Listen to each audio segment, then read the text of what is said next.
to the UIAAA Connection podcast. GoFan and VNN are proud to be the exclusive sponsor of the UIAAA Connection. Now a combined company, GoFan and VNN provide a seamless integration for digital ticketing and athletic websites. Direct your fans to one place for all your athletic events, communications, and tickets to home and away games. Thank you to GoFan and VNN for their exclusive sponsorship of the UIAAA Connection. Welcome back to another edition of the UIAAA Connection. I'm your host, Mark Hutch Hunter. Today we have as our special guest, Kyle Robinson, the assistant principal at Timpanogos High School. Welcome to the podcast, Kyle. Thank you. Let's have you begin by sharing with our local and national and international audience where you grew up, where you went to school, your first job, those types of things. Okay. I grew up in Cedar City, Utah, so down south, small town, and loved it. You could play in every sport you wanted, and I did played everything I could. I loved it. I played in high school. I golfed, wrestled, football, baseball, and almost did track, but I didn't. But my first job, I grew up working with my dad. My dad had his own company, and it was being a small town, had multiple different things that we did, like recycling, metal recycling, furs and hides, welding, fencing, like a whole bunch of different things. And so I grew up working with him and learning all of that. Learning how to use my hands and how to weld and how to just work really hard out in the heat and stuff. And then I go to baseball practice or whatever after. And then I went to SUU. I transferred to the U for a little while to pursue engineering, but transferred back to SUU to finish up. And then did a master's at Utah State, and then my admin endorsement at Utah State, also all online. Perfect. So obviously you're another product of the SUU coaching factory, which is what they're famous for. And did you go to Cedar or Canyon View? Cedar High. Yeah. Okay. Canyon View opened up my junior year, so that was weird because I went to elementary with a lot of those, but all of us went to the same middle school. And we were at the same high school for the first 2 years, everybody in town. And then it split. And it was really weird to play against our friends. And, I don't know. And Cedar High runs deep. My dad went to Cedar High. My grandma went to Cedar High. All my aunts and uncles basically went to Cedar High. And so that ran deep. And so it was weird to have another school in town. It created a divide in the town, actually. It was sad to see. What year did Canyon View open? And refresh me. I just can't remember. I know it's when I was at Jordan, but I don't remember the year. The fall of 97. So the first graduating class was 98. So yeah, and that sounds about right because I think Canyon View opened right after we moved to the new Jordan High in the spring of 96 between parent-teacher conference, if you can believe it. And then I think, so it was the next year that Canyon View opened up. Perfect. So talk about the youth sports opportunities you had growing up in Cedar. As youth, I played the t-ball. Soccer was brand new in town. We had one of my friend's dads was from back east, and so he started a little club soccer team, and I was like, I'll play. That sounds fun. And didn't ever play before, but yeah, I played goalie, which I played third base and shortstop in baseball. So goalie was just kind of similar. You just dive at the ball coming at you. And it was a lot of fun. And then when I got to high school, they sanctioned it. I think I was like in 7th grade, and the UHSA sanctioned boys soccer. And I was super excited, but then I found out it was in the spring, the same time as baseball. So I couldn't. I could, but I chose baseball when I got to high school. But played a lot of baseball growing up. That's what we did in our free time. We'd go just me and my friends, we go play at the fields and, or playing pickle, or we called it hot box, in the backyard. And, just always doing something with baseball. And then I tried wrestling and football when I was younger. Didn't really like them until I got older. My freshman year, I went and wrestled because my friends were wrestling, and I didn't want to just not have anyone to hang out with all winter. So I went and started wrestling and loved it. And then um, started playing football my junior and senior year. But as a youth, I also golfed. I played a lot of golf when I was better when I was 12 years old than I am now, just because I played so much golf and was more consistent. Yeah, I was better years ago too than I am now, so that's Yeah. how that works. So talk about any coaching at all? When did you first start teaching and where was your first teaching job? Yeah. So I first started teaching at Fort Harriman Middle School up in Jordan School District. And actually back up, my first teaching job was at a treatment facility called Cross Creek Academy in Laverkin, Utah. And Hmm.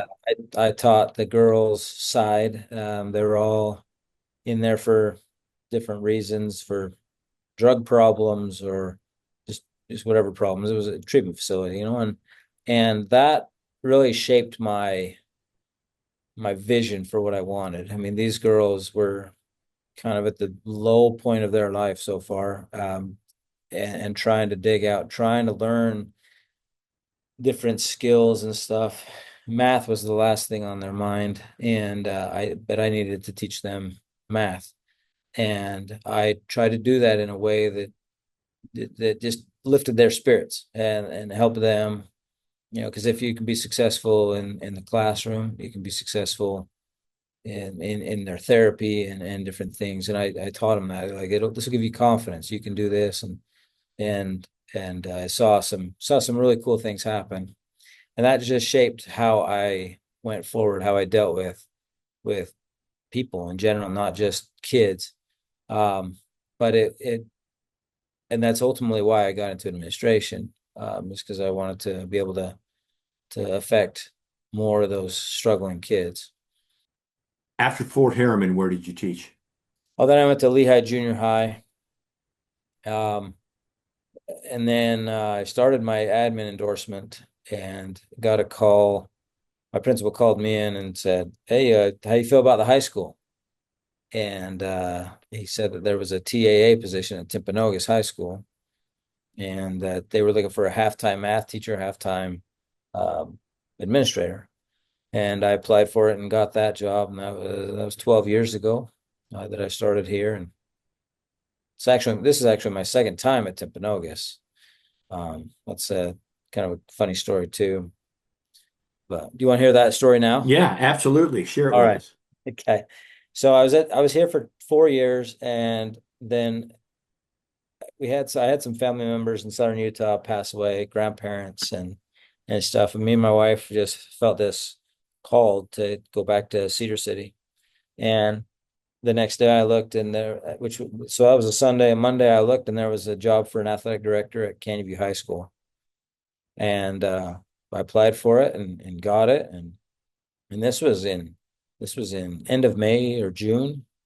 So kind of a weird time for it all, and got it. And we went down there, and it was good for a while, but until it wasn't. But it was a great experience. I met some great people.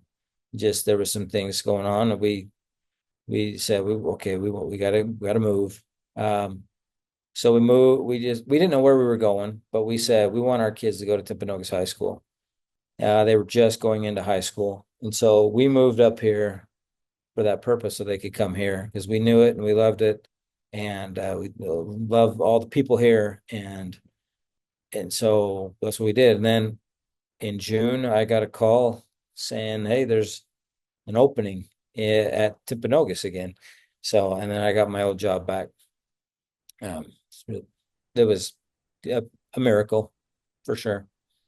Well, But that's perfect. So let's talk about um, one of my questions from further down, we'll just ask it now. So you've been the assistant principal there for at least 6 years or possibly longer. Yeah. And I'm not sure how your district does that, but at least up where I was in Jordan and Canyons, usually VPs didn't last that long. Usually, 3 or 4 years was a match, and they shuffled them around. So how have you been able to stay there for so long? So this is technically my 8th year. I was here I started here 12 years ago. So it's kind of weird. Yeah, 4, and then I just completed 4, so this will be my 5th. Honestly, I think with the looming split that was being talked about, and then right. the now confirmed split, they're not, things are just a little bit different right now. A lot of people are asking to move around because they want to be in the district. They want to be in the district where they live. And so some people are asking to be moved right now, which makes it so I can stay. There's enough shuffling around that they don't need to shuffle the people that aren't asking for it. But also I don't know. It's never come up with our director when we've asked. And I like where I'm at. And I've got a daughter. My youngest daughter is going to come in as a 10th grader this year, and she's got 3 more years. So I'm hoping to stay at least that long. That's awesome. So since you brought up the split, let's have you, for those who are not up on it, the split with what you used to have 8 or 9 high schools in your district, and now you're 10. splitting into 3 districts. So talk a little bit about that and where the schools are and where you ended up Yeah. compared to the We other currently have districts. we currently have 10 high schools in our district. And there's a few communities that just wanted to split off. And so Westlake and Cedar Valley out in Eagle Mountain and Saratoga Springs, they will be a district. And then the Central District, I think they're calling it Aspen Peaks. I don't know if it's a permanent name or a temporary name. That'll be Lone Peak, Sky Ridge, American Fork, Lehigh. and Lehigh. Yeah, I know I was missing one. And So Lehigh. Lehigh's not going with Westlake and Cedar Valley because that's farther out then. Yeah. And Sky Ridge Okay, is in Lehigh, in the city of Lehigh. right. And so Okay. there's no way. I mean, it kind of with I-15, it makes sense maybe for Lehigh High School to go out west, but it's in that Sky Ridge and Lehigh are both in the city of Lehigh. So yeah, they're staying. And then we are Pleasant Grove, Timpanogos, Orem, and Mountain View. We will be the South District. Right now they're calling it the Timpanogos District. So we'll be down here. And they're voting on board members in the fall in November, and then we'll get a superintendent and a business administrator, and we'll see what happens with all those 3 districts. So your personal opinion, are you happy with the split or would you rather have stayed I or I what's your take on that? I would have rather stayed. There's just power in having that big of a district because of all the supports, and the team came in and from can't remember where, and studied our district and just checked on the viability of our district and said, you guys are better off staying together because you have more resources and whatnot. But the communities were just, it was time to, that's the hard part with the big district. Right. Communities are so spread out, and it's hard. 10 high schools and some of the high schools are the biggest in the state. Cedar Sure. Valley, Westlake, they're giant high schools. So a lot of students, and so a lot of community members, and it was we weren't. It was better for us to split in the long run, just because of how people were feeling about it. Well, yes, I remember what it was like. And this would have been, oh my goodness, over 20 years ago. And now when they split Jordan District into Jordan and Canyons. Yeah, And yeah, now I think there's 5 high schools in Jordan or in 5 in Canyons. And I think they have 6 out there in Jordan now, which would have yeah. been 11. I mean, it's a huge district if they had stayed. Go ahead. When I started at Fort Harriman was right after the split, and then 2008 hit, and so we were just Jordan School District was struggling. I know you were over in Canyons at the time, but Jordan was struggling Right. financially and stuff, and so well, I was actually on first year pay, steps and lanes for the first 3 years that I was there.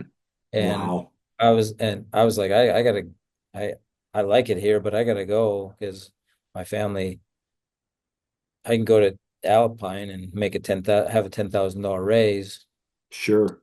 just moving over. So I moved over to Lehigh Junior, and it was good. It was a good move. Perfect. Let's have you talk for a minute, Kyle, about some of the mentors and leaders you've had in your life that have made a difference professionally for you.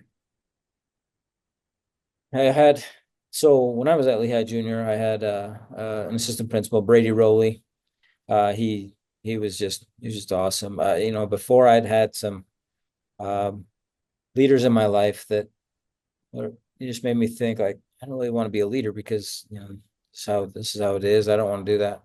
But Brady just turned around. Like he was just very helpful. And Joel Perkins, my principal at the time, they were just very helpful. Always wanted to. They assumed the best of people. They would find whatever resources they could to help you out. They were just awesome. And so they really helped me out. But then growing up, I had some coaches that just made a huge difference. Particularly my baseball coach, Mark Johnson, he was always a people person or people first person. Um, and he just made it fun. Just inspired us to be better. And we had a lot of fun and we had great success. And same with my football coach, Todd Peacock. He same way, just made it fun. Perfect. Thanks for sharing that. Let me ask you a little bit of a personal question here, Kyle. What's your biggest failure or disappointment in life, and what did you learn from it? Uh, I don't know exactly I mean, one thing when I first became an administrator, athletic director, I I I tend to take I tended to take things too personal. And I it was hard. It just made my life really hard. Because I take it home and I was upset at home and it affected my home life, my family, and I had to learn, okay, I got to turn it off when I get home. I've got to make sure that I compartmentalize and leave that at work and not take it so personally. It's not a People aren't trying, they're not out to get me. They're just doing the best they can, just like I'm doing the best I can. And I've got to remember that. I've got to compartmentalize. And when I go home, I got to be a dad and I got to be a husband and and do that role when I'm there, which is ultimately my most important role, Sure. and my favorite one. But sometimes the professional one that's paying the bills can overtake it, because you want to do well in it, um, and you want to provide for the family, and you tell yourself that, well, that's why I'm taking it so serious, is so I can provide for my family. But um, it's in the long run, it's not worth it. We've got to focus on our family first, and I think that's probably that would now that I'm talking through it, that's probably my biggest failure is when I was doing that, when I was taking my job too serious, I neglected my family a little bit, and I learned not to not to do that. They've got to be first. That's some great advice. Thank you for sharing. I think, well, I know that it's true for all of us, particularly in the AD world, because you were so busy. So thank you for that. Yeah.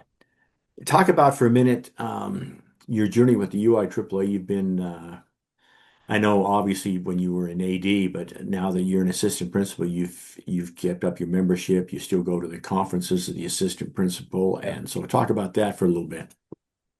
So yeah, before I got to Canyon View, I was actually when I was at Timpanogos the first time around, I was actually over athletics as well. So I was 2 years in the as part of the UIAAA before I went to Canyon View. So this is my 10th, well, it's actually my 11th year in the as part of the UIAAA. And I just remember that first conference I went to, just connecting with everybody, and it just